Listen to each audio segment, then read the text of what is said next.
You step into Black Wind Alley, and the city's noise falls away like a curtain. It's not the kind of quiet that comforts you, it's the wrong kind, the one that presses at your chest and makes your ears ring with its absence. No footsteps, no arguing vendors, no night insects, just the faint drip of water from broken rooftops and the distant rattle of loose wooden signs swaying in a cold draft. You notice three figures collapsed on the stone, conscious but unable to rise. Each breath stutters. Each pair of eyes is fixed on a single figure who stands, inexplicably, at the center of everything, a lone Shaolin monk, barefoot, cloaked in a robe that looks like it's seen better days, swaying, staggering, on the edge of collapse. And every time he nearly falls, someone in that silent crowd screams. Hours earlier, this alley was full of life. Gamblers shouted their odds in ragged voices. Merchants argued over the worth of goods. Drunks leaned on barrels and laughed until their voices cracked. In the middle of that mess of humanity walks the monk, but you can tell he doesn't belong. His robe is wrinkled and loosely tied. His steps are crooked, uncertain. In one hand, he clutches a worn clay gourd that sloshes with liquid. The other hand moves like it's following invisible threads, fingers opening and closing as if it's trying to catch rain.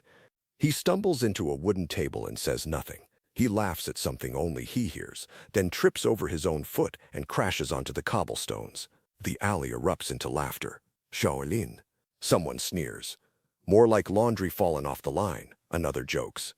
A rough hand kicks dust toward him, but he only rolls onto his back and looks at the sky with a slow, slack expression, fascinated by nothing you can see. Then he drinks. A long, careless gulp.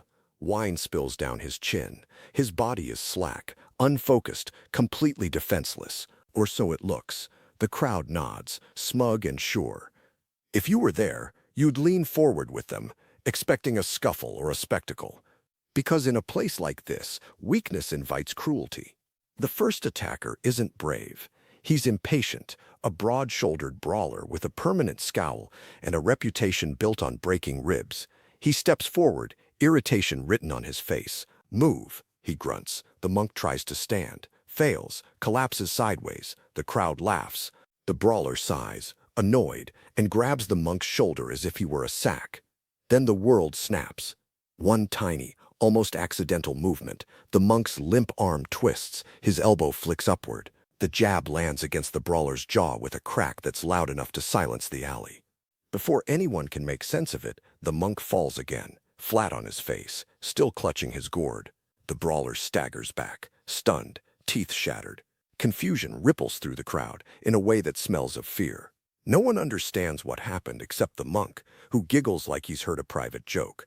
Two more men rush forward, anger replacing the earlier hesitation. The monk reacts as if he's late to a meeting. He lurches backward, his spine bending in a way that looks wrong, almost broken, and he almost collapses. One attacker swings. He misses. The strike cuts through air. The monk's body folds like a broken hinge, and with startling economy, his flailing arm finds the attacker's throat. Another sway, another near fall. A heel slams into a knee. Movements appear random, uncoordinated, and yet each collision lands with the kind of precision that leaves you breathless.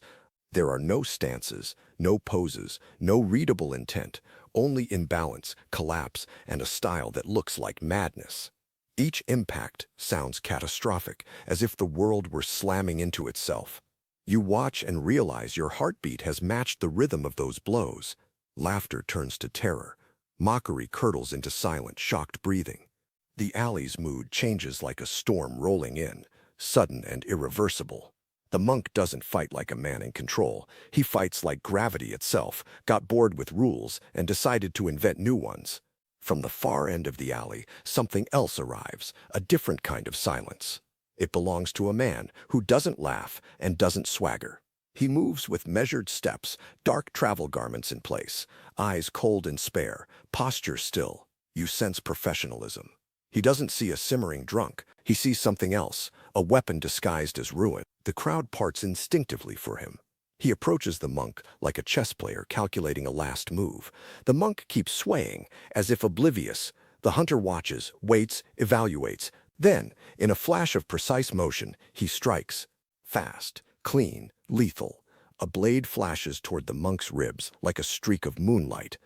For the first time, the monk does not stumble. He does not sway. He does not fall. The blade meets something steadier than wine, and pretend exhaustion, 2 fingers, lightly pinching the steel.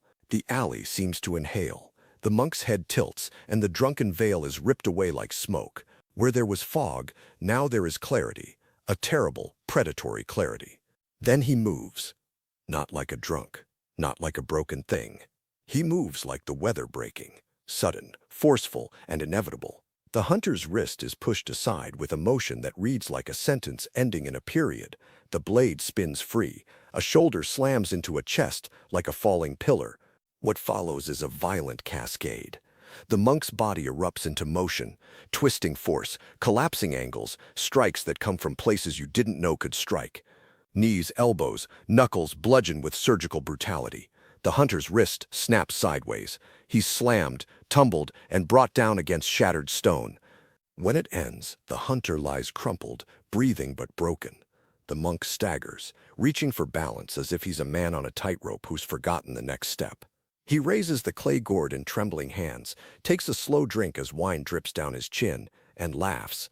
Then he turns and stumbles into the darkness of Blackwind Alley, leaving silence in his wake once more. You stand there, and the things that stick in your memory aren't the blood or broken bone, they're the contradictions. The monk was barefoot and ragged, but moved with a geometry you couldn't anticipate. He looked defeated, then utterly lethal. You remember the sharp crack of a jaw, the sick-sounding impact of elbow on bone, the whisper of cloth as the hunter fell. You remember how the crowd's laughter turned to silence, how confidence curdled into caution.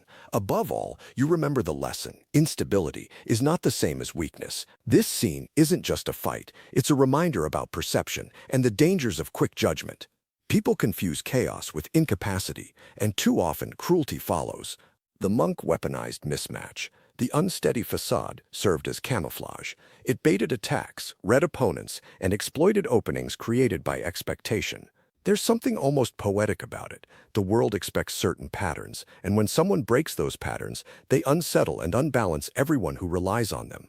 For anyone watching life's alleys, literal or metaphorical, the monk's lesson is clear. Don't mistake imbalance for weakness. Sometimes the person who seems least likely to fight is the one who's practiced chaos until it becomes an art. Sometimes the ragged robe covers a mind and body trained to turn collapse into leverage. Read beyond appearances. The surface is an invitation to misread. Train yourself to notice microshifts, a twitch, a breath, a glance, because they tell you more than what's obvious. Expect the unexpected. If you anchor your responses in patterns alone, you get predictable. Unpredictability forces you to be adaptable, quick, and observant. The alley returns to silence after the monk leaves. The 3 men who had been sprawled on the ground breathe, alive but altered. Their eyes are wider now, their hands tremble. They won't mock the ragged robe again.